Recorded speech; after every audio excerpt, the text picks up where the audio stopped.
En cuanto al primer evento, es decir, el relativo a hechos sucedidos en perjuicio de un adolescente en las instalaciones de una institución educativa ubicada en Monterrey, Nuevo León, informarles a ustedes, e insisto, por su amable conducto a la ciudadanía, desde el día viernes de la semana anterior, el día 14 de marzo, la Fiscalía General de Justicia abrió de oficio una investigación por hechos que trascendieron inicialmente por redes sociales. Con motivo de ese trascendido, la Fiscalía General, a través de un agente del Ministerio Público, ordenó de oficio, insisto, la apertura de esta investigación, lo que provocó la visita de agentes de la Agencia Estatal de Investigaciones en el lugar donde dichos trascendidos en redes sociales informaban que habían ocurrido tales hechos. Tras esto, la familia de la víctima presentó un escrito ante la propia Fiscalía en donde comunicó los hechos que había sufrido su hijo adolescente y solicitó la intervención de la Fiscalía. Esto vino obviamente a formar parte de la carpeta de investigación ya iniciada. Con motivo de esa carpeta de investigación han sido realizados distintos actos de investigación en los que ha sido preponderante el enfoque de la atención a la víctima de manera diferenciada por su condición de adolescente. En este caso se han recabado algunas entrevistas, por supuesto entrevistas con sus padres, con algunos de los miembros del cuerpo docente de esta escuela. Se practicó una diligencia de inspección en las instalaciones de ese recinto educativo y se solicitó a esta institución educativa alguna información tendente a individualizar a la persona señalada como agresora. Además, también se recolectó en esta inspección practicada el fin de semana, el día 15 propiamente de este mismo mes de marzo de 2025, se solicitó y se obtuvo información de videos, de cámaras que se encuentran en este instituto educativo. Esas cámaras están siendo objeto de análisis por el volumen de horas, no ha sido posible concluir su procesamiento. Igualmente también el día sábado en esta inspección se practicaron algunas pruebas científicas, se recolectaron indicios bastante significativos que tienen por objeto dos cosas. Uno, establecer el hecho denunciado por la víctima. Repito, como lo dije hace un momento, la víctima está en comunicación, está en contacto cercano y estrecho con la Fiscalía, lo mismo que sus padres, y el objeto de estas pruebas busca robustecer el dicho de esta víctima. Se recolectaron indicios relevantes acerca de la mecánica de los hechos y también que buscan establecer la participación de una o más personas.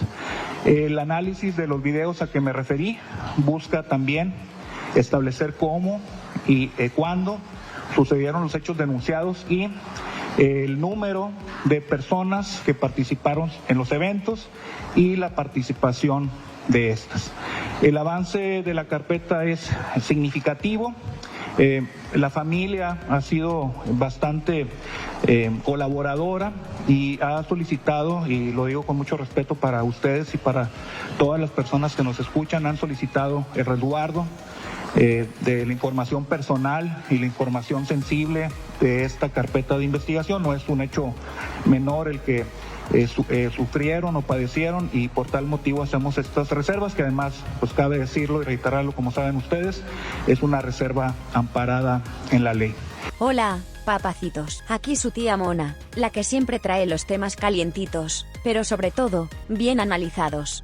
Y hoy, les voy a decir algo, lo que está pasando en Monterrey, en el Tec Milenio, no es cualquier cosa. Esto no es un simple chisme de pasillo ni un rumor de vecindario. Estamos hablando de un escándalo que está sacudiendo hasta los cimientos de esa escuela de alto prestigio. Y sí, lo pongo entre comillas, porque después de lo que ha salido a la luz, vaya que queda en duda eso de la educación con valores. Miren, yo sé que a muchos esto les ha dejado el ojo cuadrado. ¿Cómo puede ser que en un lugar donde te venden el discurso de la excelencia académica y la formación integral, hoy estemos viendo denuncias tan delicadas y perturbadoras? Pues agárrense fuerte, porque el caso de Rudy, este jovencito que tiene edad, ha desatado una bomba que nadie vio venir, o mejor dicho, que algunos no querían que explotara. Y es que según lo que ha trascendido, fue brutalmente abusado por 5 compañeros dentro de los mismísimos baños de la Prepa Tec Milenio Campus Las Torres. Y aquí es donde me da un coraje que me hierve la sangre, porque no solo fue lo que le hicieron, sino cómo lo trataron después. La misma escuela que debería protegerlo, ¿qué hizo? Le dieron una suspensión de 3 días, a él, a la víctima, ¿y los agresores?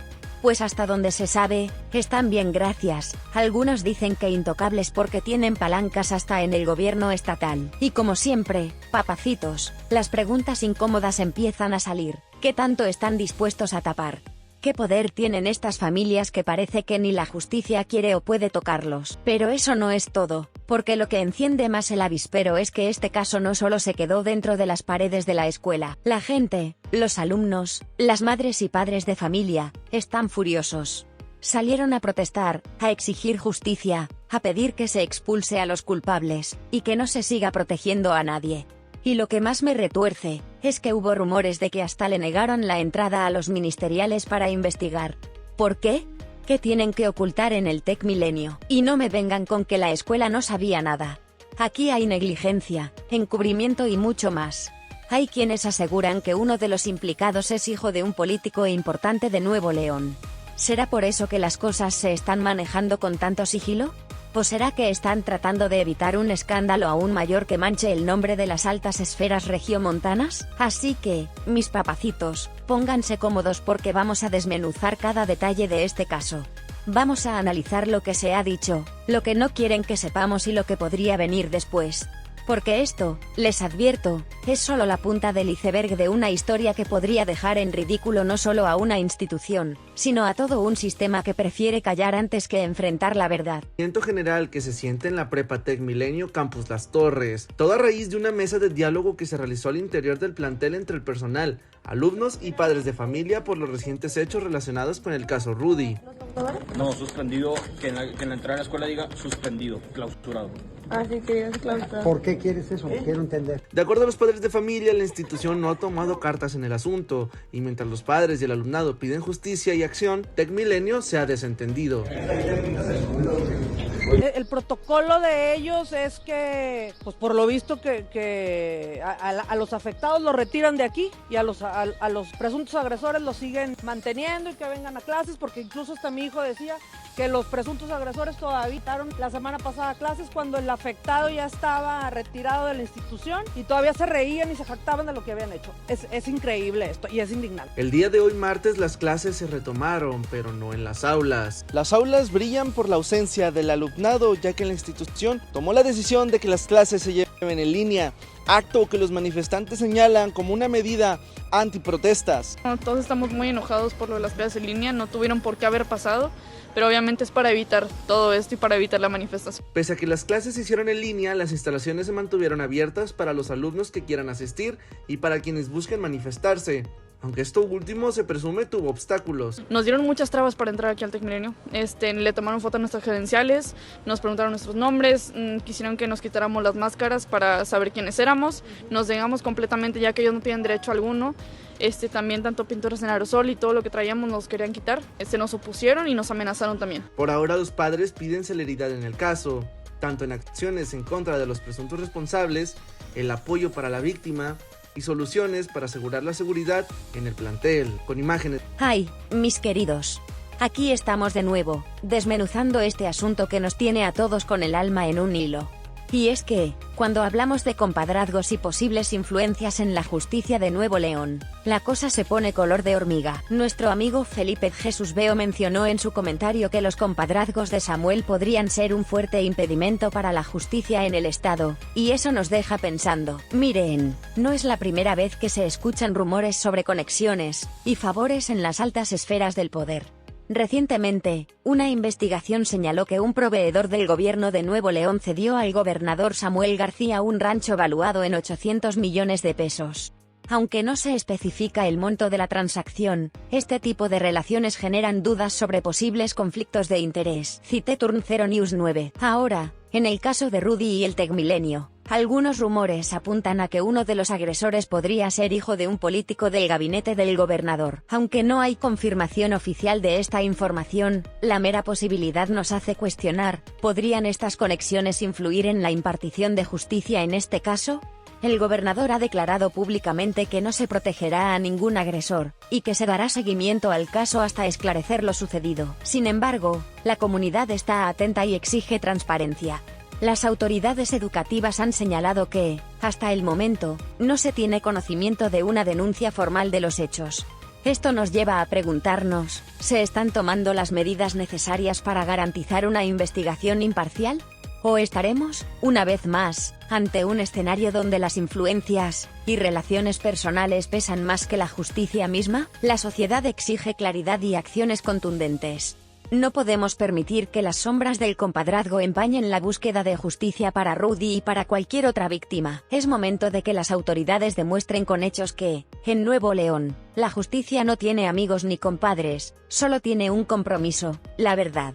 Día de hoy, en esta prepa Tecmilenio, Campus Las Torres, municipio de Monterrey, recibió a una comitiva de padres de familia o tutores, pero aparentemente es con la intención de contener nuevas protestas, ahora por parte de los padres de familia. Vamos contigo, Sandra González, recién acabas de entrevistar a una de ellas y nos tienes todos los detalles. Buenas tardes. Eric, buenas tardes y buenas tardes al auditorio de Telediario. Así es, hay mucha inconformidad por parte de la comunidad estudiantil por cómo se está abordando este caso por parte de las autoridades educativas de la Prepa Tecmilenio Campus Las Torres. Y es que madres y padres de familia están exigiendo la expulsión de los 5 alumnos presuntos agresores de este joven de 16 años, quien, ya lo escuchábamos, tiene TDAH y bueno, pues las autoridades educativas no esperen a que concluya la investigación que realiza la Fiscalía General de Justicia aquí en Nuevo León. Hoy martes, desde aproximadamente las 10 de la mañana, inició una reunión con los tutores y el vicerrector de esta institución, identificado como Daniel Ballesteros. Hay que destacar que esta persona no se encuentra radicada aquí en el estado de Nuevo León, sino que vino específicamente para este caso, lo que en primera causa molestia para la comunidad, porque dicen no está enterado,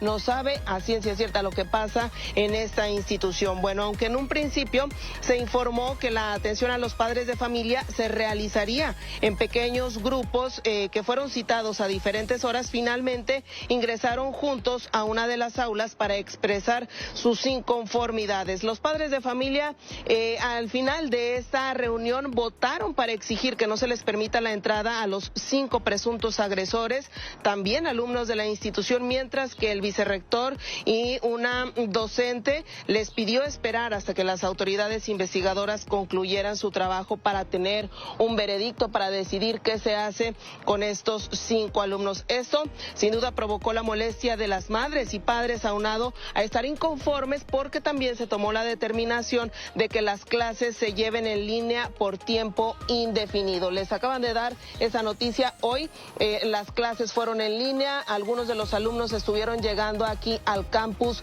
Las Torres, se les estuvo haciendo este señalamiento que las aulas estaban cerradas, que no hay maestros, que las clases serían en línea y bueno, pues algunos de los alumnos como quiera se presentaron en este plantel, algunos de ellos participaron en nuevas manifestaciones, dejando pintas, cortando algunas lonas que están instaladas en este lugar y también marcando los baños con mensajes de rechazo hacia cómo se está abordando este tema por parte de las autoridades educativas. Pero como lo señalas, ya concluyó esta reunión con los padres de familia. Hay que señalar que a los alumnos también los llevaron aparte a un auditorio. Tampoco les convencieron las respuestas que les dan las autoridades a nivel regional. Ellos se quejan de que no están siendo atendidos por la directora de este plantel, que no se presentó a las instalaciones. Si te parece, vamos a escuchar el testimonio de una de las madres que estuvo presente en esta reunión. Karina Núñez. Karina, ¿qué fue lo que abordaron en la reunión ahorita? No nos dan respuestas, la verdad es que quieren que nosotros como padres nosotros les demos respuesta a ellos. Ellos no nos han dado una propuesta de que con qué seguridad vamos a venir a dejar a nuestros hijos, y yo estoy exigiendo y vine aquí para que me den respuestas, porque yo no sé si el día de mañana a mi hijo lo agreden allá adentro y qué va a pasar, lo van a proteger o van a actuar como actuaron en este caso. Entonces no nos dan respuestas, sí nos escucharon, pero quieren que nosotros les demos soluciones como padres de familia y no me parece. ¿Quién está en las mesas de diálogo? Está el vicerrector, Daniel, no recuerdo el nombre, ahorita va a venir el rector porque vamos a tener otra junta en el auditorio y pues yo vengo aquí a que me den respuestas, porque yo con qué seguridad y tranquilidad vengo a dejar a mi hijo. ¿Están exigiendo ustedes la salida o la expulsión de los 5 claro, presuntos? y nos dijeron que pues no, que mientras la fiscalía hace averiguaciones, pues ellos no se pueden meter, no es posible que sigan, para mí, protegiendo a los presuntos agresores. No es posible, porque mi hijo está dentro de ese salón, está dentro del salón de clases con Rudy y está dentro del salón con los presuntos agresores. Ya escuchamos la indignación que existe por parte de los padres de familia. También trasciende que el jueves sostendrán otra reunión ahora con el rector del la Prepa Tec Milenio, Eric. Y pues mientras tanto los alumnos están tomando las clases en línea con inconformidad. También los padres de familia dicen algunos, pues ya pagamos el semestre, tienen que seguir tomando las clases, pero no están conformes, sienten que sus hijos están en riesgo por este tipo de situaciones, porque además se dieron otros testimonios de casos que los alumnos relataron a sus padres y al venir a reportarlos no se procedió conforme se debería para proteger al alumnado. Qué delicada esta situación, Sandra. Vamos a estar atentos a novedades, sobre todo establecidas por la autoridad, que es la Fiscalía General de Justicia. Gracias y muy buenas tardes, Sandra González. Viendo el trabajo de la compañera Sandra González, ya se dio cuenta. Usted, que nos está viendo a esta hora, conforme pasan los días, la indignación sigue creciendo entre padres de familia y alumnos, como la señora, esa madre de familia que exige acciones concretas por parte de Tec Milenio y desde luego por parte de las autoridades. Hoy, al reanudarse las clases, se hicieron mesas de trabajo, sí es cierto, pero en grupos muy reducidos y que al parecer no calmaron del todo las aguas después de este incidente que trascendió a finales de la semana pasada. En los videos que nos comparten queda más que evidente que los padres de familia siguen muy preocupados, siguen molestos. Así lo percibimos nosotros. Y por más que intentan, los directivos no logran calmar las aguas después de este incidente denunciado ante las autoridades. La presunta agresión sexual sufrida por uno de sus alumnos. ¿Qué sigue ahora? ¿Qué sigue ahora? Seguramente ustedes se preguntarán. Pues bueno, aunque a nadie nos gusta la espera y la incertidumbre, necesitamos que las autoridades hagan su trabajo, investiguen de manera objetiva los hechos y las evidencias. Y en base a todo eso, tomen la decisión de si procede o no llevar el caso ante un juez. Resulta más que evidente la presión a la que están sujetos en la Fiscalía General de Justicia, dado que el caso se volvió viral y ahora es también objeto mediático, de ahí que todos estamos esperando qué ocurrirá con este tema. Y a la gente del Tec Milenio, ojalá que entiendan, señoras y señores, el sentir de la comunidad estudiantil y puedan atender sus inquietudes a la brevedad posible antes de que este problema crezca de manera que ya no se pueda controlar.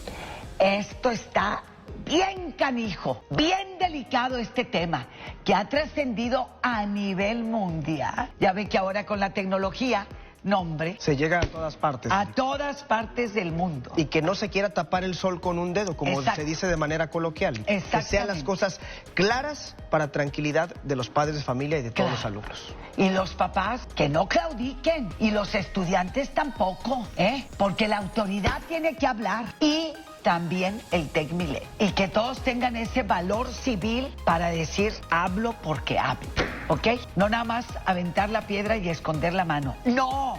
En este problema que está tan serio y delicado, hay que aportar. La reacción inicial del TEC Milenio: omisión, negligencia o encubrimiento deliberado. Vamos a empezar desde el principio, papacitos, porque este es el punto clave para entender la gravedad de lo que ocurrió. Después de que los hechos se hicieron públicos, y hablo de los hechos relacionados con el presunto abuso sexual en el campus Las Torres del TEC Milenio, los directivos de la institución, según los testimonios que han circulado por parte de alumnos y padres de familia, no dieron aviso inmediato a las autoridades. Esto es un punto fundamental que no se puede dejar pasar. Si un acto de esta magnitud ocurre dentro de una institución educativa, lo mínimo que debe suceder es que se active el protocolo correspondiente. Existen leyes federales y estatales que obligan a cualquier escuela, ya sea pública o privada, a notificar de inmediato a las autoridades correspondientes cuando hay sospecha o evidencia de que se ha cometido un delito en sus instalaciones. Mucho más si se trata de un delito de naturaleza sexual, y si la víctima es un menor de edad o una persona en situación de vulnerabilidad, como es el caso de este estudiante, quien vive con el diagnóstico de trastorno por déficit de atención e hiperactividad. Sin embargo, lo que hizo el TEC Milenio fue exactamente lo contrario a lo que dictan estos lineamientos. Según los relatos que han surgido en los últimos días, la reacción inmediata de la escuela no fue proteger a la víctima, sino suspenderlo por 3 días. Sí, escuchaste bien. No se suspendió a los presuntos responsables del ataque, no se les separó del plantel mientras se realizaba una investigación. Al contrario, se sancionó al joven que denunció la agresión, bajo el argumento de que había golpeado a uno de sus agresores después del ataque. Es decir, por haber intentado defenderse, lo castigaron. Aquí es donde nos hacemos la primera gran pregunta: ¿por qué la escuela tomó esta decisión? Y es una pregunta que pesa como losa porque la respuesta no puede ser un simple error administrativo. Si el TEC Milenio hubiera seguido los procedimientos adecuados, habría activado el protocolo de actuación para casos de violencia y, de inmediato, habría notificado a la Fiscalía General de Justicia de Nuevo León. No lo hizo. ¿Por qué? Las razones pueden ser muchas, pero en este caso podemos plantear 2 grandes posibilidades. Primera posibilidad: negligencia institucional por falta de capacitación o desconocimiento. En este escenario, la explicación sería que los directivos del TEC Milenio no estaban debidamente capacitados o preparados para actuar conforme lo dicta la ley en casos de abuso sexual. Esta hipótesis es peligrosa porque estaríamos hablando de una grave omisión institucional. No solo por no proteger a la víctima, sino porque la inacción inmediata puede dificultar la recopilación de pruebas, la preservación de la evidencia y la identificación de testigos clave. En otras palabras, una negligencia de este tamaño pone en riesgo todo el proceso judicial y, en muchos casos, termina beneficiando a los agresores. Segunda posibilidad: encubrimiento deliberado para proteger intereses particulares. Ahora vayamos a la segunda hipótesis, la que muchos ya han puesto sobre la mesa: el encubrimiento deliberado. Y aquí es donde las cosas se ponen todavía más oscuras.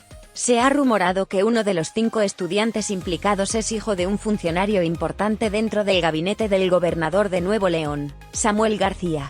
Aunque esta información no ha sido confirmada oficialmente, tampoco ha sido desmentida de manera contundente, lo cual alimenta la sospecha. Si este rumor es cierto, entonces el TEC Milenio habría actuado no solamente para proteger su imagen institucional, sino para salvaguardar a los hijos de personajes influyentes. La pregunta que surge es lógica: ¿qué tan lejos llegarían para evitar un escándalo de estas proporciones? ¿Qué tanto peso tiene el apellido o el cargo político del padre de un presunto agresor dentro de la toma de decisiones de una escuela privada de prestigio? En un estado donde los compadrazgos y las redes de favores políticos siguen marcando el rumbo de las decisiones, esta hipótesis no es descabellada. Y es ahí donde la palabra encubrimiento cobra fuerza. Las consecuencias legales de la omisión o el encubrimiento. Si se comprueba que el TEC Milenio no notificó de inmediato a la Fiscalía General de Justicia de Nuevo León, la institución podría enfrentar responsabilidad penal y administrativa. La Ley General de los Derechos de Niñas, Niños y Adolescentes, así como el Código Penal del Estado de Nuevo León, establecen claramente que la omisión de un aviso a las autoridades en casos de delitos graves, como el abuso sexual, es en sí misma un delito. Esto significa que la omisión no es un simple error administrativo, es una falta que puede derivar en procesos legales, tanto para la escuela como para los directivos que tomaron las decisiones de ocultar o retrasar la denuncia. La escuela podría recibir multas económicas considerables. Se podría revocar la licencia de funcionamiento del campus. Los directivos implicados podrían enfrentar procesos penales por encubrimiento. Hay antecedentes en México de instituciones educativas que han sido sancionadas por actuar de manera similar. Por ejemplo, en el año 2017, una escuela privada en el estado de Puebla fue clausurada, y su director procesado por no reportar un caso de abuso dentro de sus instalaciones. ¿Qué intereses están protegiendo? Hay quienes dicen que el TEC Milenio está protegiendo su marca corporativa. Hay que recordar que el TEC Milenio forma parte del Sistema Tecnológico de Monterrey, una red educativa con alcance nacional e internacional. Un escándalo de esta magnitud puede afectar el prestigio de toda la red de instituciones, no solamente de un campus. Desde una lógica empresarial, es comprensible que quieran proteger su imagen, pero lo que es inaceptable es que lo hagan a costa de minimizar la gravedad de los hechos, desproteger a la víctima y favorecer a los agresores. ¿Estamos ante un patrón de conducta? Si analizamos todas las decisiones que ha tomado la escuela desde el momento en que ocurrió el ataque, podemos ver un patrón preocupante. No se activó el protocolo de protección a víctimas. Se suspendió a la víctima y no a los agresores. Se negó el ingreso a los agentes ministeriales el día 14 de marzo cuando acudieron a investigar. Se trasladaron las clases a modalidad virtual inmediatamente después de las protestas estudiantiles. Cada una de estas acciones parece responder a una estrategia de control de daños, no a un compromiso con la justicia o la seguridad de la comunidad escolar. Reflexión final sobre la reacción inicial del TEC Milenio. La reacción inicial de la institución no es solamente cuestionable, es un caso de estudio sobre cómo no se debe manejar una crisis institucional de este tipo. Y mientras la escuela no transparente de manera total sus acciones, mientras los presuntos responsables sigan en el campus, y mientras las autoridades no concluyan su investigación, la duda seguirá ahí. ¿Fue omisión, negligencia o encubrimiento deliberado? La respuesta a esta pregunta puede definir no solamente el futuro del caso de Rudy, sino la manera en la que las instituciones educativas privadas en México serán llamadas a rendir cuentas por sus acciones u omisiones. 2. Las protestas y la reacción estudiantil, una comunidad que no se quedó callada. Lo que ocurrió el día 14 de marzo en el campus Las Torres del TEC Milenio es, sin duda, un mensaje poderoso de parte de los estudiantes. No es común que en instituciones privadas, donde el perfil del alumnado tiende a ser de sectores socioeconómicos altos, se den manifestaciones abiertas y organizadas para exigir justicia. Pero en este caso, sucedió. Y eso nos dice mucho. Desde tempranas horas de la mañana, decenas de estudiantes se congregaron a las afueras del plantel. Llevaban pancartas, pintas, y el grito unánime de justicia para Rudy se escuchaba fuerte. Esta protesta no fue un acto improvisado ni un arrebato juvenil. Fue una respuesta a la frustración y al hartazgo acumulados tras la reacción institucional que, a ojos de muchos, fue más un encubrimiento que una protección de la víctima. ¿Qué llevó a los estudiantes a manifestarse? Hay que entender el contexto. Los alumnos no solo se indignaron por el hecho en sí del presunto abuso sexual contra Rudy. La indignación vino de cómo la escuela manejó el caso. La suspensión inmediata de la víctima fue vista como un acto de revictimización. La permanencia de los 5 presuntos agresores dentro de la escuela, asistiendo a clases como si nada hubiera pasado, fue percibida como un acto de complicidad o de favoritismo. La falta de información clara y oportuna de parte de los directivos generó un ambiente de incertidumbre y desconfianza. Ante este panorama, los estudiantes se sintieron desprotegidos. Comprendieron que si eso le podía pasar a Rudy, le podía pasar a cualquiera de ellos. Y si la escuela optaba por proteger a los agresores, ¿quién iba a defenderlos en caso de que ellos fueran las próximas víctimas? Esa es la semilla del miedo. Pero también es el detonante de la acción. Estos jóvenes decidieron levantar la voz porque sabían que el silencio solo beneficiaba a quienes querían ocultar la verdad. La protesta fue un acto de valentía, sobre todo en un entorno donde normalmente se premia el conformismo y se castiga la disidencia. ¿El bloqueo a los agentes ministeriales, protección institucional o encubrimiento? Durante esa misma jornada, cerca de las 10 de la mañana, agentes ministeriales de la Fiscalía General de Justicia de Nuevo León acudieron al plantel para iniciar la investigación de campo. Esto es parte del protocolo normal en casos de delitos graves. Los agentes necesitan realizar inspecciones, recabar pruebas, tomar testimonios, e incluso verificar las instalaciones físicas donde se cometió el presunto delito. Pero el Tec Milenio les negó el acceso. Y aquí es donde el tema se pone todavía más serio. Vamos a analizar por qué esto es preocupante desde varios ángulos. Primero, la negación de acceso a una autoridad investigadora puede ser interpretada como obstrucción a la justicia. En términos legales, impedir el trabajo de un agente del Ministerio Público o de peritos forenses en el levantamiento de evidencias es un acto que puede constituir el delito de encubrimiento por favorecimiento. Es decir, la escuela no solamente habría fallado en su obligación de denunciar, sino que, además, estaría impidiendo el trabajo de las autoridades encargadas de esclarecer los hechos. Segundo, el argumento de la privacidad institucional no aplica en estos casos. Algunos medios y declaraciones extraoficiales indican que el Tec Milenio argumentó que no se podía permitir la entrada porque no contaban con una orden judicial formal. Esto es engañoso.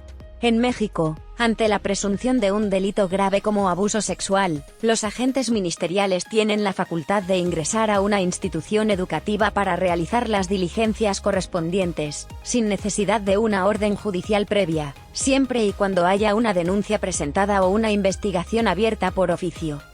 En este caso, la Fiscalía ya había iniciado una carpeta de investigación por oficio.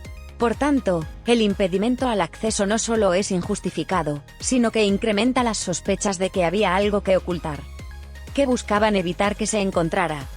Esta es una pregunta que merece ser planteada porque el comportamiento de la escuela alimenta la sospecha. ¿Por qué no permitir el ingreso inmediato? ¿Qué había en los baños del tercer piso, lugar donde supuestamente ocurrió el ataque, que no querían que los peritos revisaran? ¿Había pruebas físicas que podían incriminar a los presuntos agresores? ¿Existía algún material, como grabaciones de cámaras de seguridad, que debían ser controladas antes de permitir el acceso de la autoridad? En muchos casos similares, cuando hay una negación de entrada o retraso en el acceso de la Fiscalía, lo que ocurre es que se pierde evidencia clave. Esto puede incluir desde restos biológicos hasta objetos personales o rastros de violencia física. Además, da tiempo para que las versiones de los testigos sean alineadas, es decir, que los involucrados se pongan de acuerdo en una historia común antes de ser interrogados formalmente. Por eso es fundamental preguntarse. Dorso de mano con dedo índice hacia la derecha, ¿estaba el Tec Milenio dándole tiempo a los agresores y sus familias para construir una defensa? Dorso de mano con dedo índice hacia la derecha, ¿se buscaba evitar que la Fiscalía encontrara pruebas que fueran irrefutables y comprometieran a la institución? La prioridad institucional, proteger la imagen, no a la víctima.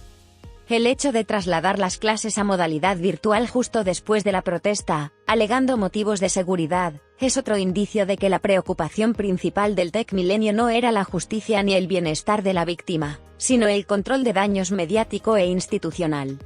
La decisión de suspender las actividades presenciales buscaba, según dicen algunos padres, evitar más protestas o impedir que el tema siguiera creciendo dentro del plantel. Pero esto se leyó como una estrategia para silenciar el movimiento estudiantil.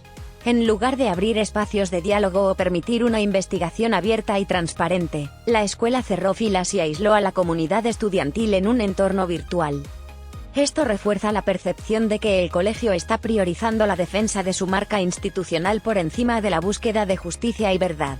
Si realmente quisieran garantizar el bienestar de su comunidad, hubieran suspendido de inmediato a los presuntos agresores y ofrecido apoyo psicológico, jurídico y emocional a la víctima y a sus compañeros. La protesta como detonador de una posible transformación. Lo que hicieron los estudiantes el 14 de marzo no es menor. En un país donde muchas veces los casos de abuso se quedan en silencio, esta protesta puede marcar un antes y un después. Porque si una comunidad estudiantil como la del Tec Milenio, conformada en su mayoría por jóvenes de clase alta, exige justicia y transparencia, puede inspirar a que otros planteles privados y públicos sigan el mismo camino. Estos jóvenes no solamente reclamaron justicia para Rudy, también cuestionaron el modelo de impunidad que parece prevalecer en las escuelas privadas de prestigio. Y eso es valiente. Más aún cuando sabemos que muchos padres de familia preferirían evitar el escándalo para proteger la reputación de sus hijos o sus intereses económicos y sociales. Reflexión final sobre las protestas y la reacción estudiantil. Lo que ocurrió en el Tec Milenio el 14 de marzo fue un acto de dignidad colectiva. Los estudiantes dejaron claro que no se puede proteger a los agresores a costa de silenciar a las víctimas.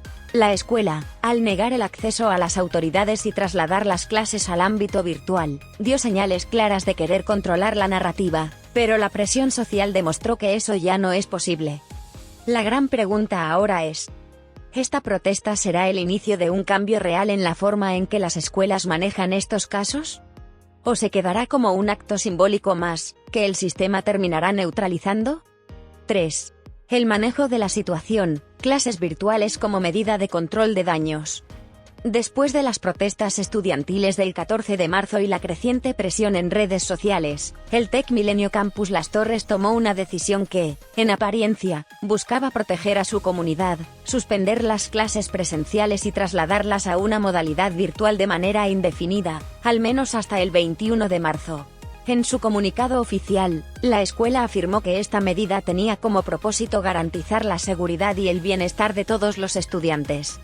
Sin embargo, si rascamos un poco bajo la superficie de esta decisión, encontramos indicios claros de que el verdadero motivo podría haber sido otro. Vamos a analizarlo con detalle. ¿Seguridad o silencio? A primera vista, suspender las clases presenciales parece una respuesta prudente ante un ambiente de tensión. Los padres y algunos estudiantes estaban molestos, la indignación iba en aumento y el caso estaba generando cada vez más atención mediática. Pero cuando revisamos el contexto completo, la decisión empieza a parecer menos una medida de seguridad, y más un intento de neutralizar el movimiento social que estaba gestándose dentro del plantel. ¿Qué significa mover las clases al ámbito virtual en este contexto? Se elimina el espacio de protesta presencial. Al cerrar el campus, se impide que los estudiantes se reúnan para seguir manifestándose. La fuerza de un movimiento estudiantil muchas veces reside en la organización y la presencia física. Al enviar a todos a sus casas, se diluye ese sentido de colectividad, y se rompe el impulso de la protesta. Se controla el ambiente de comunicación interna. En un plantel abierto, los rumores, la información y las denuncias circulan rápidamente entre los estudiantes. En cambio, en una modalidad virtual, la comunicación se vuelve más controlada y fragmentada. Esto limita la capacidad de los estudiantes para compartir información y organizar nuevas acciones colectivas. Se desvía la atención del problema central. Al argumentar que la decisión se tomó por la seguridad de la comunidad, el Tec Milenio intenta trasladar el foco de atención del presunto abuso sexual y el encubrimiento hacia un tema logístico, de organización académica. Es una estrategia para enfriar el conflicto, dejando que el tiempo pase mientras se desvanece la presión pública. La percepción de los padres y la comunidad educativa. Los padres de familia, lejos de sentirse aliviados por esta medida, manifestaron su molestia e inconformidad. La mayoría entendió la suspensión de clases presenciales como un castigo indirecto a los estudiantes que habían alzado la voz. Incluso hubo padres que señalaron que esta acción daba la impresión de que la escuela quería meter bajo la alfombra el problema, evitando el debate público dentro del campus. En la reunión sostenida el 18 de marzo con el vicerrector Daniel Ballesteros, los padres exigieron acciones más concretas, la expulsión inmediata de los 5 presuntos agresores, y la implementación de protocolos claros para evitar que algo así vuelva a suceder. Sin embargo, la respuesta institucional fue volver a pedir paciencia, solicitando que se esperara el resultado de la investigación de la Fiscalía antes de tomar decisiones definitivas. Para muchas familias, esto fue una respuesta insuficiente. Porque si bien es cierto que en términos legales no se puede acusar formalmente a los estudiantes sin pruebas contundentes, el colegio sí tiene la facultad de tomar medidas preventivas internas, como la separación temporal de los acusados del resto de la comunidad. El precedente en casos similares, una estrategia de manual. La estrategia de trasladar las clases a modalidad virtual no es nueva. Instituciones educativas en México y en el extranjero han utilizado este recurso como un mecanismo para calmar protestas y controlar crisis mediáticas. El argumento suele ser la seguridad, pero en muchos casos es simplemente una manera de evitar que los estudiantes mantengan la organización colectiva, y continúen con manifestaciones físicas que pueden ser captadas por los medios de comunicación. En el año 2018, por ejemplo, el Instituto Tecnológico Autónomo de México, mejor conocido como el ITAM, trasladó sus clases a un formato virtual tras las protestas estudiantiles por la muerte de un alumno. En ese caso, el objetivo fue claramente dispersar el movimiento, aunque la institución lo presentó como una medida de apoyo emocional. En el caso del TecMilenio, se repite el patrón, se cierra el campus y se controla el flujo de información, mientras se presenta la decisión como un acto de responsabilidad institucional. Pero la lectura de la comunidad fue otra. La escuela parecía más preocupada por proteger su imagen, y contener el escándalo que por buscar justicia y seguridad para la víctima. La ausencia de acciones concretas y la falta de confianza. Al día de hoy, tanto la víctima como los presuntos agresores siguen siendo alumnos activos del TecMilenio. Esto, en sí mismo, genera desconfianza en la comunidad educativa. Muchos padres y estudiantes consideran que la escuela no ha tomado medidas proporcionales a la gravedad del asunto.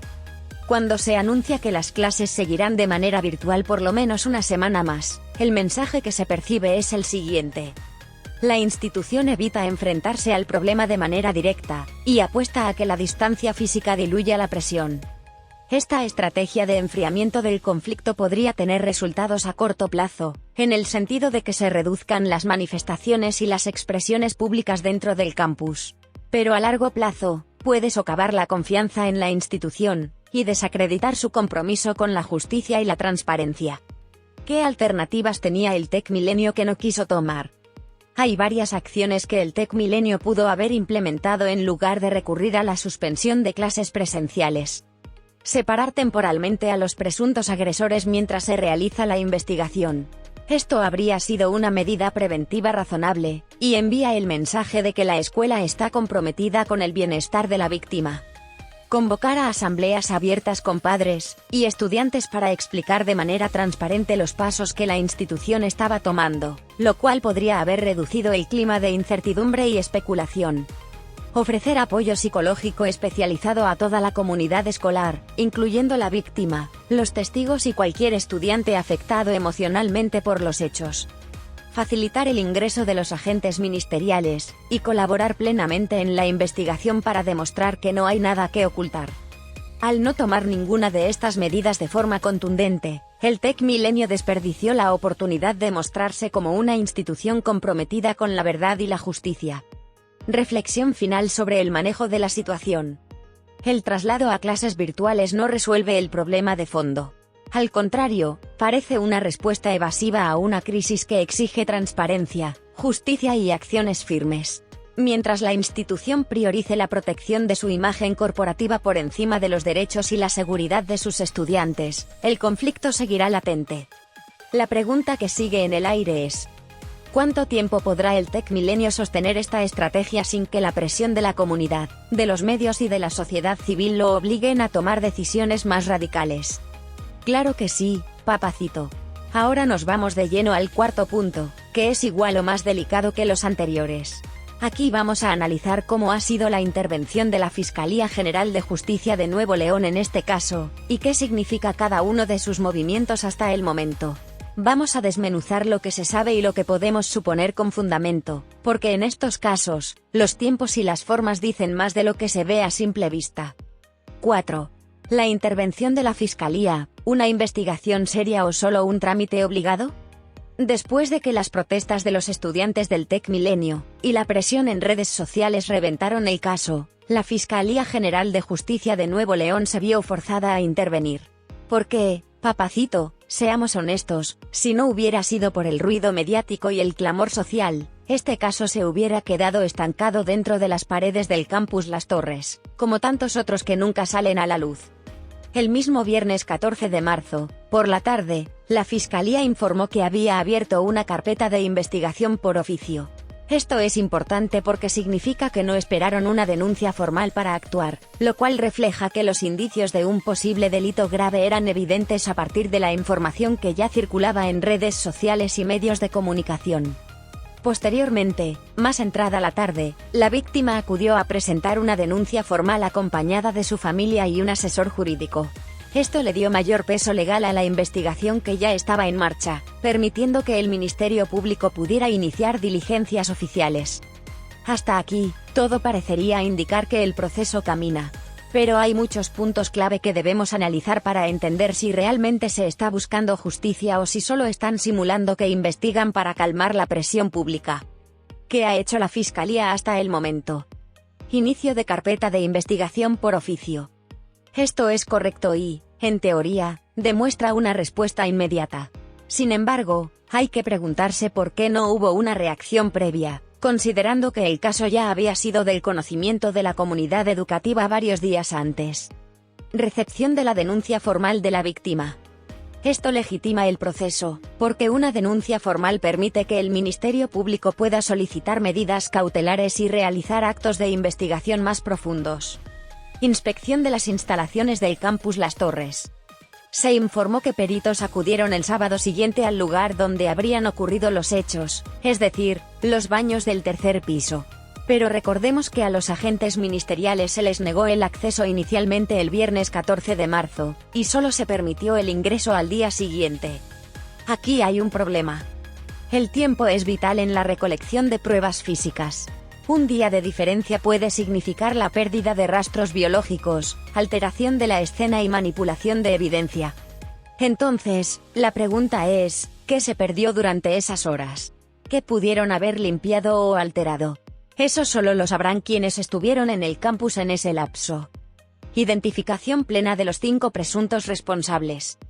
La Fiscalía ya tiene los nombres de los estudiantes señalados. Esto significa que se pueden iniciar las declaraciones y los interrogatorios formales. Planificación de diligencias y pruebas periciales. Se ha informado que el Ministerio Público está preparando pruebas periciales, lo cual es indispensable para determinar si existen lesiones físicas, si se recabaron testimonios de testigos directos o indirectos, y si hay evidencia digital que pueda complementar la investigación, como videos de cámaras de seguridad. ¿Qué está pendiente o en duda? Aquí es donde las cosas empiezan a ponerse turbias. Hay varios aspectos que aún no están claros y que, si no se manejan correctamente, podrían derivar en un caso sin justicia. 1. No se ha informado sobre medidas cautelares inmediatas. Hasta el momento, los 5 estudiantes señalados como agresores siguen siendo alumnos activos del TEC Milenio. La Fiscalía pudo haber solicitado medidas cautelares como la prohibición de acercarse a la víctima o incluso la separación preventiva del plantel, pero no se ha reportado ninguna acción en ese sentido. Esto genera la percepción de que la investigación no está priorizando la protección de la víctima ni del entorno escolar. 2. El acceso a videos de seguridad sigue en duda. Se sabe que el ataque habría ocurrido en los baños del tercer piso, pero no hay información oficial sobre la existencia de grabaciones de las cámaras de seguridad. ¿Qué sucedió con esos videos? ¿Fueron entregados a la Fiscalía de manera inmediata? ¿Se resguardaron conforme a la cadena de custodia legal? Si la escuela tuvo controles sobre esos videos por más de 24 horas antes de que la Fiscalía obtuviera acceso, el contenido pudo haber sido manipulado o eliminado. 3. Silencio sobre los perfiles de los agresores. Aunque en redes sociales se ha mencionado que uno de los agresores sería hijo de un funcionario del gabinete de Samuel García, la Fiscalía no ha hecho ninguna aclaración ni ha transparentado los vínculos familiares o políticos de los involucrados. Esto refuerza la sospecha de un posible encubrimiento por razones políticas o de poder. La presión política y el posible conflicto de interés. Hay que recordar que el gobernador Samuel García emitió un comunicado breve en redes sociales, donde pedía que se esclarecieran los hechos, y prometía que no habría protección para nadie. Pero, papacito, hay que ser realistas, cuando un gobernador tiene que decir públicamente que no se va a proteger a nadie, es porque ya hay sospechas fundadas de que podría estar ocurriendo exactamente lo contrario. En Nuevo León, los vínculos entre el gobierno estatal, el poder empresarial y las instituciones educativas privadas son estrechos. El TEC Milenio forma parte de un conglomerado educativo ligado al Tecnológico de Monterrey, el cual tiene enormes intereses económicos y políticos en la región. Por eso, la duda razonable es: ¿la Fiscalía realmente podrá actuar con independencia total? ¿O habrá presiones para que el caso se maneje de manera discreta, buscando acuerdos entre partes, sin llegar a sanciones ejemplares? ¿Qué podría pasar de aquí en adelante? Hay 3 escenarios posibles que debemos considerar. Escenario 1. La Fiscalía realiza una investigación profunda y se judicializa el caso. Esto implicaría que se recaben pruebas sólidas, se consignen a los presuntos agresores y el caso llegue a los tribunales. La presión mediática y social tendría que seguir muy fuerte para que esto ocurra. Escenario 2. La Fiscalía dilata el proceso y se pierde el impulso inicial. Si los tiempos de investigación se alargan, si no se obtienen pruebas contundentes por mala práctica o negligencia, el caso podría desvanecerse poco a poco. Los padres de la víctima podrían llegar a un acuerdo económico privado, como ha ocurrido en otros casos similares. Escenario 3. Encubrimiento total disfrazado de procedimiento legal. En este escenario, la Fiscalía simula una investigación, pero termina determinando que no hay pruebas suficientes para judicializar el caso. La escuela, entonces, queda limpia, los agresores no reciben sanciones legales, y la víctima queda revictimizada y silenciada. Reflexión final sobre la intervención de la Fiscalía. La Fiscalía General de Justicia de Nuevo León tiene una oportunidad única para demostrar que puede actuar con independencia y compromiso social. Pero si cede ante las presiones políticas o económicas, este caso se convertirá en un símbolo más de impunidad en el Estado. La comunidad estudiantil, los padres de familia y la sociedad civil tienen la responsabilidad de mantener la presión y la vigilancia constante. La justicia no llega sola en estos casos. Se exige y se defiende todos los días. Por supuesto, papacito. Vámonos ahora con el 5º punto, que es clave para entender la tensión creciente entre los padres de familia y las autoridades del TEC Milenio. Aquí es donde el conflicto pasa de ser una simple protesta estudiantil a un enfrentamiento directo entre quienes exigen justicia inmediata, y quienes insisten en esperar a que las investigaciones concluyan. O al menos, eso dicen. Vamos a desmenuzarlo parte por parte y sin dejar nada al aire. 5. La indignación de los padres, sin peso frente a los intereses de la institución. Después de las protestas estudiantiles, el siguiente actor que entra en juego con fuerza es el grupo de padres de familia. Y no se trata de un par de voces aisladas, papacito. Aquí estamos hablando de una presión organizada y persistente de madres y padres que están viendo cómo el caso de Rudy se convierte en un reflejo del fracaso institucional para proteger a sus hijos. Porque esto no es solo un tema de justicia para Rudy. En la mente de muchos padres, lo que está en juego es la seguridad de toda la comunidad estudiantil. La reunión con el vicerrector Daniel Ballesteros, ¿un diálogo o un intento de control? El martes 18 de marzo se llevó a cabo una reunión clave. Los padres de familia fueron citados al campus, en lo que se planteó como una reunión informativa. En un principio, la idea era recibir a pequeños grupos de padres para atenderlos de manera ordenada. Sin embargo, la molestia y la desconfianza eran tales que finalmente todos los padres ingresaron juntos a una de las aulas. Esto ya nos da una primera pista del clima que se vivía: desconfianza absoluta.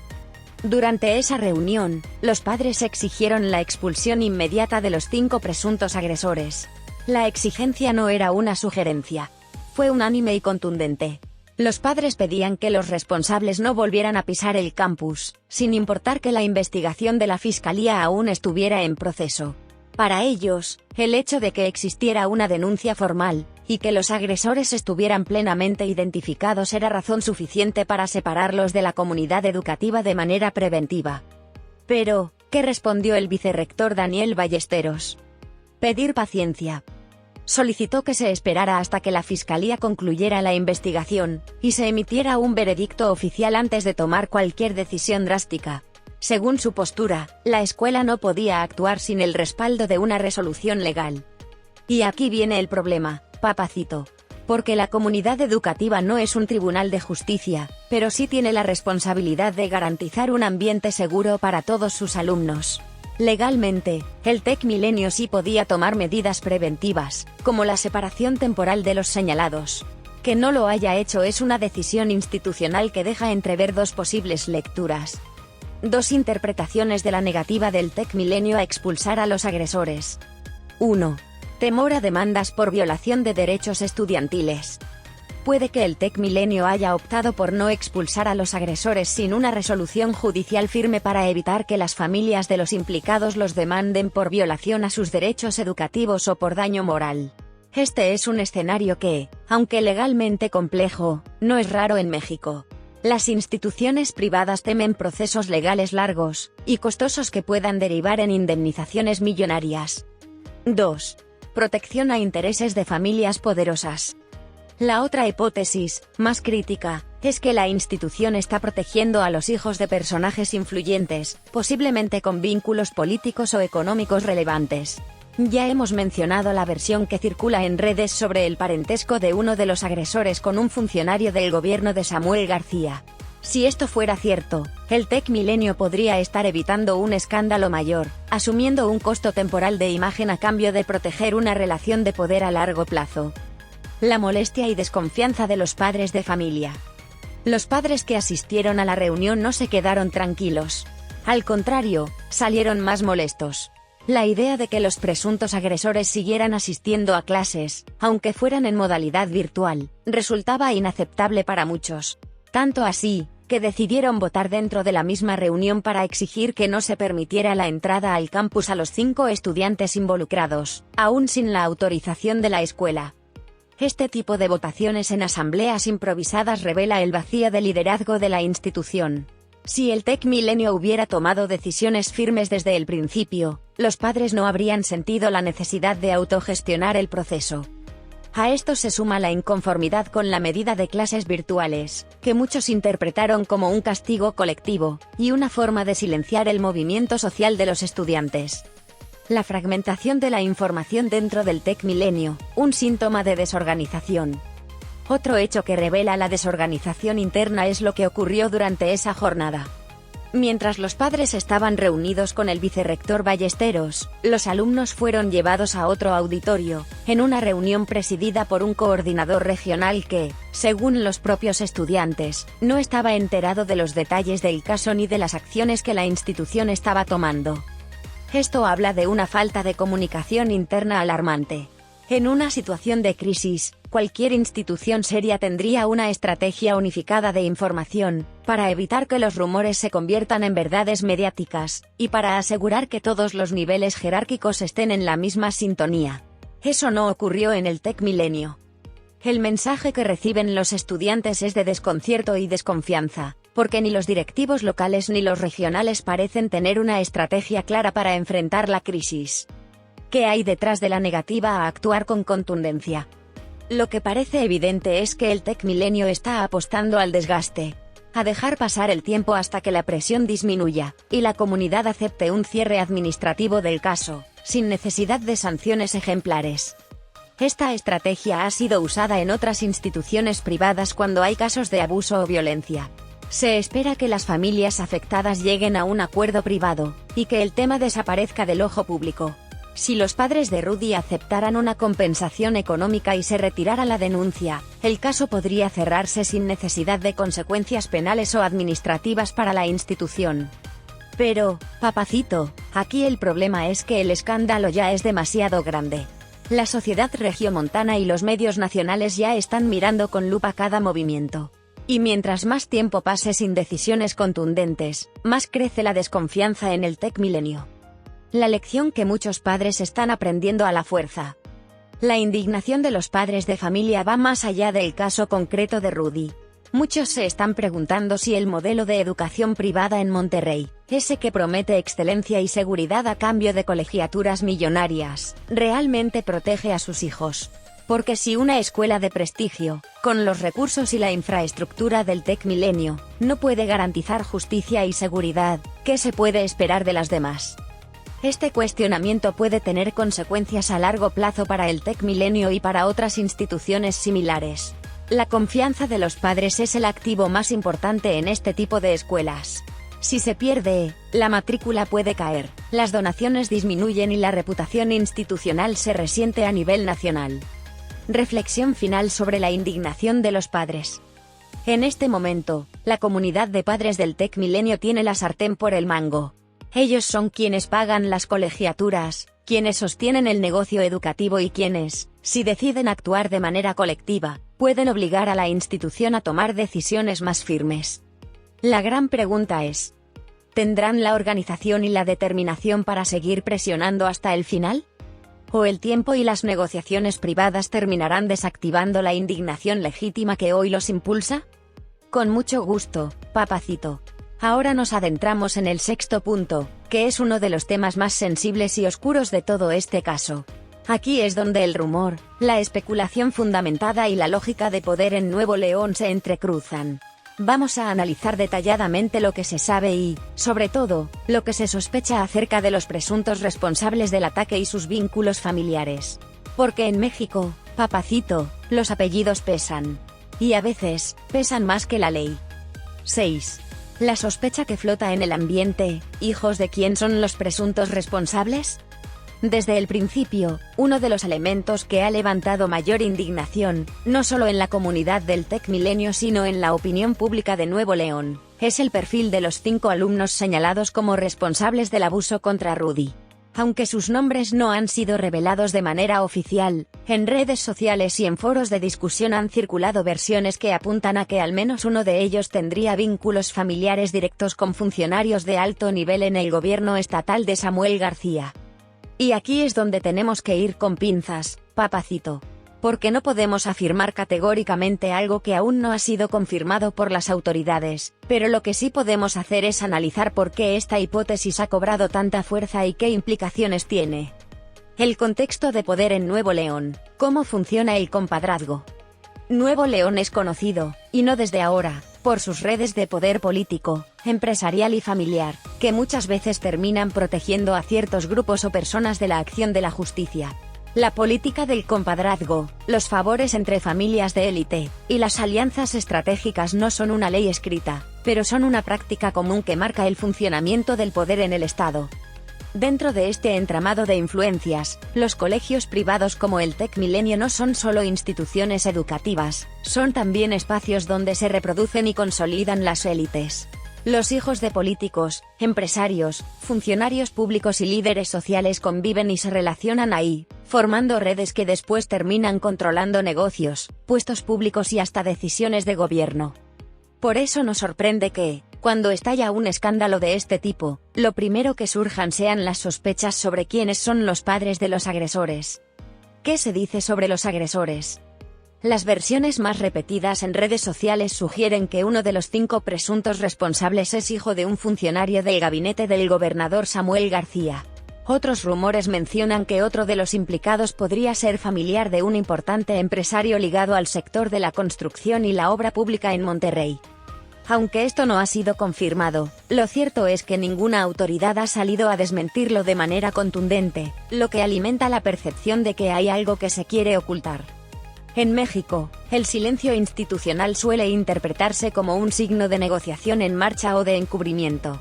Y si el TEC Milenio no ha tomado medidas contundentes, como la expulsión de los implicados, es porque probablemente se encuentra en medio de presiones de parte de estas familias poderosas, que buscan proteger a sus hijos de cualquier consecuencia social o legal. ¿Por qué es importante el parentesco de los agresores? Aquí no se trata de linchamientos públicos ni de condenar a personas por ser hijos de. Se trata de entender cómo la red de protección que los rodea puede estar influyendo en el curso de la investigación y en las decisiones de la escuela. Si los agresores fueran estudiantes sin vínculos de poder, lo más probable es que ya hubieran sido expulsados de inmediato, incluso antes de que la fiscalía iniciara la investigación. En cambio, siguen siendo alumnos activos, y eso no es coincidencia. Además, los rumores sobre el parentesco con funcionarios del gabinete de Samuel García hacen que la intervención del gobierno estatal sea vista con desconfianza. Si uno de los agresores es hijo de alguien cercano al gobernador, cualquier decisión que se tome desde la Fiscalía o desde la Secretaría de Educación puede estar condicionada por la política interna, más que por un compromiso con la justicia. El papel de Samuel García y la credibilidad en juego. El gobernador Samuel García hizo una declaración breve en redes sociales, donde prometió que no habría encubrimiento. Pero, papacito, en política, cuando tienes que salir a aclarar algo así, es porque ya hay dudas fundadas de que podría estar ocurriendo exactamente eso. Samuel García y su administración no son ajenos a los escándalos. Hay investigaciones periodísticas recientes que lo vinculan con la cesión de un rancho de 800 millones de pesos por parte de un proveedor del gobierno de Nuevo León. Esto, sumado a otros episodios donde se ha cuestionado la transparencia de su gestión, hace que la credibilidad del gobernador esté debilitada. En este contexto, no se puede descartar que haya presión para proteger a los hijos de algún funcionario, y que el gobierno estatal esté actuando de manera pasiva o estratégica para minimizar el impacto mediático y político del caso. ¿Qué efectos tiene el compadrazgo en la justicia? Si efectivamente hay vínculos familiares con figuras de poder, es posible que la Fiscalía diluya el caso en el tiempo, prolongando la investigación hasta que la atención mediática disminuya y las partes lleguen a acuerdos privados. Filtre información selectiva, presentando una narrativa que exculpe a los agresores o minimice su responsabilidad. Limite la acción judicial, determinando que no existen pruebas suficientes para consignar el caso ante un juez. Esto ya ha ocurrido en otros casos similares en México, donde las influencias políticas terminan distorsionando el proceso judicial. ¿Qué se puede hacer frente a este escenario? La clave está en mantener la presión social y mediática. Cuando la opinión pública está alerta y los medios siguen cubriendo el caso, se reduce el margen de maniobra para el encubrimiento. Además, los padres de familia y los estudiantes del TEC Milenio tienen que seguir exigiendo transparencia y justicia, porque son ellos quienes pueden forzar a la institución a actuar, aunque las autoridades quieran dilatar el proceso. Reflexión final sobre el parentesco de los presuntos agresores. Papacito, aquí estamos ante un escenario clásico en México, un caso grave que expone las fracturas del sistema de justicia, donde el apellido y las conexiones pesan más que los hechos. La pregunta es si la sociedad de Monterrey está dispuesta a romper ese patrón o si volveremos a ver cómo el compadrazgo y la impunidad ganan una vez más. La respuesta todavía está por escribirse, pero el tiempo es clave. ¿Hasta cuándo podrán mantener oculto quiénes son los padres de los agresores? ¿Qué pasará si la verdad finalmente sale a la luz, y queda claro que hubo encubrimiento desde el primer día? Claro que sí, papacito. Ahora vamos a cerrar con broche de oro este análisis profundo, desmenuzando el séptimo punto, donde exploraremos los escenarios posibles a futuro y cómo podría resolverse, o no, este caso tan delicado del TEC Milenio. Aquí es donde las piezas del rompecabezas empiezan a tener sentido, o donde el poder de la impunidad podría torcer el camino. Así que agárrate, porque vamos a proyectar todo lo que podría suceder, fundamentado en lo que sabemos hasta ahora, y en lo que ha pasado en otros casos similares. 7. ¿Qué sigue? Escenarios probables y el riesgo de la impunidad. A este punto, papacito, la historia del TEC Milenio parece estar en una encrucijada. El caso ya es público, las familias están divididas entre la indignación y el temor, la escuela se aferra al control de daños, y la Fiscalía General de Justicia de Nuevo León avanza, pero con pasos lentos y rodeados de dudas. Entonces, ¿qué podemos esperar que ocurra en los próximos días, semanas o meses? Aquí te voy a plantear 3 escenarios probables, cada uno con sus matices y consecuencias. Y ya tú decidirás cuál de ellos te parece más factible según cómo ves el panorama. Escenario 1. Justicia ejemplar, la esperanza difícil, pero no imposible. Este es el escenario que muchos padres de familia, alumnos y activistas en redes sociales están exigiendo a gritos. Significaría que la Fiscalía General de Justicia de Nuevo León actúe de manera transparente y autónoma, sin ceder a presiones externas, y que el proceso investigativo se lleve a cabo respetando el debido proceso, pero también con celeridad. Aquí los pasos serían los siguientes. Consolidación de la carpeta de investigación, con la recolección de pruebas periciales, entrevistas a testigos presenciales y análisis de los videos de seguridad, si es que existen y están completos. Determinación de responsabilidad penal. Esto implica que el Ministerio Público encuentre suficientes elementos para acreditar el delito de abuso sexual, además de lesiones y otros posibles delitos que pudieran derivarse del ataque. Judicialización del caso. Aquí la carpeta se presenta ante un juez de control, quien, tras una audiencia inicial, decide si los 5 presuntos agresores serán vinculados a proceso. Esto podría derivar en medidas cautelares como prisión preventiva, aunque en México es difícil que esto proceda si los imputados son menores de edad, como parece ser el caso. Proceso legal abierto y sanciones ejemplares. Si el caso se sostiene en tribunales, podríamos ver sentencias condenatorias que envíen un mensaje claro de que el poder no compra la impunidad.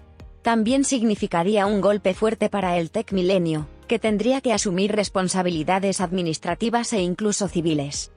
Pero seamos claros, este es el escenario menos probable, Papacito. Porque lograrlo depende de que la fiscalía no se doble ante las influencias, que la familia de la víctima no sea presionada o coaccionada para retirar la denuncia, y que la sociedad civil mantenga el foco mediático durante meses, si no es que años. Escenario 2. El desgaste institucional y la solución negociada, lo que pasa cuando baja el ruido. Aquí es donde la presión inicial se va desinflando poco a poco. La estrategia es simple, pero eficaz: ganar tiempo. La escuela sigue retrasando decisiones de fondo, la fiscalía avanza a paso de tortuga, y mientras tanto, las redes sociales y los medios comienzan a poner su atención en otros temas. En este escenario, puede pasar lo siguiente. El caso se estanca en la etapa de investigación, sin que se soliciten vinculaciones a proceso o audiencias públicas. La carpeta sigue en integración indefinidamente. La familia de Rudy podría ser persuadida, con dinero o promesas, de retirar la denuncia o de llegar a un acuerdo privado. Esto es común en México, donde las compensaciones económicas se negocian fuera de los tribunales. El TecMilenio implementa cambios cosméticos, como cursos de sensibilización, creación de comités de ética o la redacción de nuevos protocolos, para dar la apariencia de que está corrigiendo el problema sin asumir culpas ni reconocer negligencia. Los presuntos agresores podrían ser transferidos a otros planteles, continuar sus estudios en otra institución o incluso irse del país por un tiempo. Esto es una vieja práctica para limpiar la escena sin resolver el fondo del asunto. El resultado sería la impunidad maquillada, un cierre del caso por falta de pruebas contundentes, y la percepción social de que, al final, el apellido y las influencias pesaron más que la verdad y la justicia. Este escenario es altamente probable, porque es el camino que suelen tomar los casos de alto perfil donde hay poderosos involucrados. No mancha mucho la imagen pública, ni afecta tanto la estabilidad del negocio educativo, pero tampoco repara el daño causado. Escenario 3. El olvido mediático y la revictimización, la historia que nadie quiere, pero muchos temen. En el tercer escenario, el peor de todos, la víctima queda sola. La atención mediática desaparece por completo. La familia de Rudy sigue adelante, pero con cicatrices emocionales, sociales y económicas, y sin ninguna justicia. Esto ocurre cuando el caso desaparece del debate público. Nadie más pregunta, nadie más exige. Las redes sociales se distraen con otro tema. El TecMilenio no cambia nada en el fondo, pero recupera su matrícula y su negocio sin problemas. Al cabo de un tiempo, se olvida el escándalo y todo sigue igual. Rudy y su familia quedan marcados. En una sociedad clasista y excluyente como la de Monterrey, ser el muchacho del escándalo puede significar ser estigmatizado, aislado y revictimizado. Este escenario es el más común en México. Se repite en casos de feminicidios, abusos escolares, violencia policial y otras tragedias donde el sistema no está diseñado para proteger a la víctima, sino para proteger los intereses del poder. ¿Qué factores determinarán cuál escenario se materializa? Papacito, aquí no es cuestión de suerte. Son 3 variables las que van a determinar el desenlace. 1. La familia de Rudy y su firmeza. Si los familiares del joven mantienen su denuncia, se rodean de asesores legales y de apoyo social, y rechazan cualquier tipo de acuerdo que silencie el caso, se incrementa la posibilidad de que haya justicia.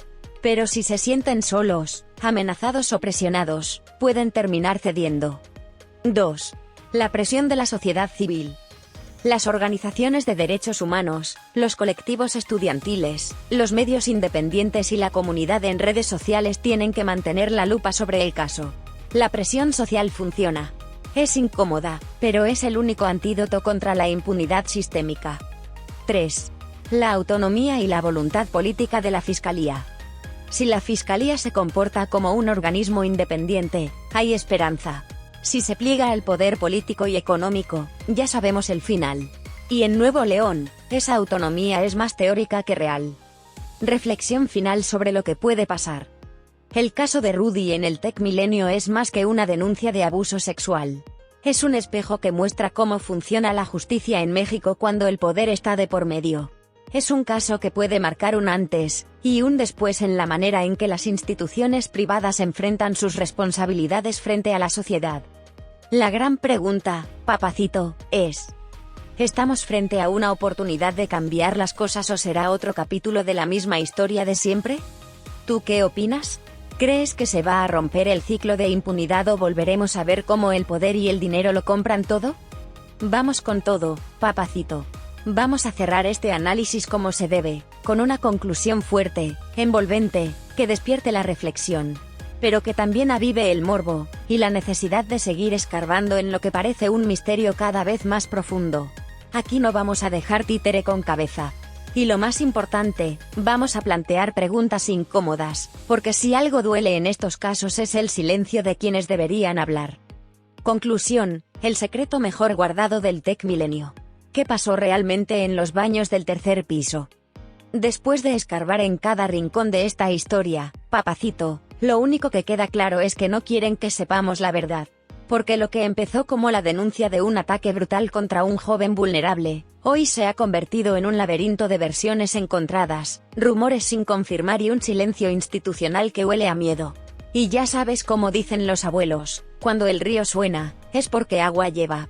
O en este caso, algo mucho más turbio. Ahí tienes al TecMilenio, una institución que presume valores, excelencia académica y bienestar integral. Pero cuando llegó la hora de demostrar si realmente protegen a su comunidad, eligieron el silencio y la opacidad. ¿Por qué? ¿Qué vieron los directivos en los videos de las cámaras de seguridad que no quieren que la fiscalía vea? ¿Qué encontraron los agentes ministeriales cuando finalmente les abrieron la puerta, después de negarse durante horas? Porque no es normal, papacito. No es normal que una escuela cierre sus puertas a la autoridad cuando se está investigando un delito tan grave. No es normal que la respuesta institucional haya sido castigar a la víctima mientras los agresores seguían como si nada. Y menos normal es que, en medio de la presión social, el colegio opte por esconderse detrás de la pantalla de las clases virtuales. Pero lo más escalofriante, y que ha comenzado a circular en los pasillos y en los grupos privados de padres, es una nueva versión de los hechos que cambia todo. Se dice, y aquí es donde el morbo se encuentra con la sospecha, que Rudy no habría sido expulsado por el caso del abuso sexual, sino por algo completamente diferente. ¿Qué es lo que no se cuenta en el comunicado oficial? La versión que algunos padres aseguran haber escuchado es que Rudy fue acusado de otro incidente anterior, relacionado con conductas inapropiadas dentro del campus. Un expediente viejo, guardado quién sabe desde cuándo, que de pronto resurgió en el momento más conveniente para justificar su salida. ¿Coincidencia? Difícil de creer. Y si eso es cierto, papacito, estaríamos ante una maniobra sucia de manual, desacreditar a la víctima para proteger a los verdaderos responsables. Porque en este país, cuando se quiere tapar una injusticia, se le da la vuelta a la historia hasta que el agredido parece el agresor, y así se rompe la empatía que la sociedad pudiera sentir. El secreto de los baños del tercer piso. Lo que sigue sin aclararse, y lo que muchos temen que nunca se aclare, es qué pasó exactamente en los baños del tercer piso ese martes 11 de marzo. ¿Por qué hay tanto secretismo sobre ese lugar? ¿Qué no quieren que sepamos? ¿Qué se vio? ¿Qué se escuchó? ¿Qué se encontró ahí que ha obligado a todos a guardar silencio? ¿Fue realmente un ataque de abuso sexual, como se denunció? ¿O fue algo aún peor? Algo que, de saberse, podría derrumbar la reputación no solo del TecMilenio, sino de familias poderosas ligadas al gobierno y a los negocios millonarios de Nuevo León. Se ha llegado a decir que no fue un ataque impulsivo, sino algo planeado. Que hubo premeditación, coordinación entre los agresores, e incluso apuestas o grabaciones que podrían estar circulando en lo más oscuro de los teléfonos celulares de algunos estudiantes. ¿Hay un vídeo de lo que pasó? ¿Está siendo usado como chantaje? ¿Quiénes lo vieron y quiénes pagaron para que desapareciera? ¿La estrategia del silencio, encubrimiento o algo más? El silencio no es casualidad. La falta de información no es ineficiencia. Es estrategia. Porque lo que se oculta muchas veces es peor que lo que se denuncia. El TecMilenio, la fiscalía, el gobierno de Samuel García. Todos están jugando al desgaste, esperando que se nos olvide, que nos distraigamos, que pasemos a otra cosa. Pero la pregunta sigue siendo la misma. ¿Qué pasó en los baños del tercer piso? ¿Por qué Rudy terminó expulsado por otro tema en lugar de recibir protección como víctima? ¿Qué tan alto llega esta cadena de encubrimiento que nos impide saber la verdad completa? El miedo a que todo esto se sepa. Papacito, cuando hay tanto esfuerzo por ocultar algo, es porque lo que se esconde es más grande de lo que se ha dicho hasta ahora. Esto no es un simple caso de violencia escolar. Aquí estamos viendo un sistema entero tratando de proteger a los suyos. Y la única razón por la que no lo han logrado del todo es porque la indignación pública ha sido más fuerte que sus mentiras. ¡Ay, papacitos hermosos! Llegamos al final de esta plática que, de solo recordarla, me pone la piel chinita. Pero antes de despedirme, déjenme decirles algo que me pidió mi sobrino, el gran Máster Gorila, que les transmitiera desde lo más profundo de su corazoncito de analista implacable: no dejemos que el miedo y el silencio nos roben la verdad. Aquí entre nos, papacitos, el máster me dijo bien clarito: tía, que la gente despierte, que no se traguen el cuento, que sigan escarbando, porque cuando hay tanto silencio, es porque algo grave se quiere tapar. Y yo, como buena tía preocupada por ustedes, se los digo de frente: no dejen que esto se enfríe. ¿Quiénes son esos muchachitos intocables? ¿Qué tanto poder tienen sus familias para que la verdad esté secuestrada? ¿Y qué hay realmente en esos baños del tercer piso que nadie quiere contar? ¡Ay, Dios mío, qué horror! Así que, papacitos míos, no se vayan sin dejar su comentario aquí abajo, que entre todos vamos a desenredar esta madeja de mentiras. Compartan este vídeo con todos sus conocidos, porque lo que pasa en el Tech Milenio nos puede pasar a cualquiera. Denle su like bien dado, porque el gran Máster Gorila y yo seguiremos aquí, escarbando hasta encontrar la última verdad. Se despide de ustedes su tía Mona, esa que les dice las cosas como son, por más crudas que sean. Y ya saben, el que calla, otorga. Nos vemos en el siguiente chisme serio, papacitos.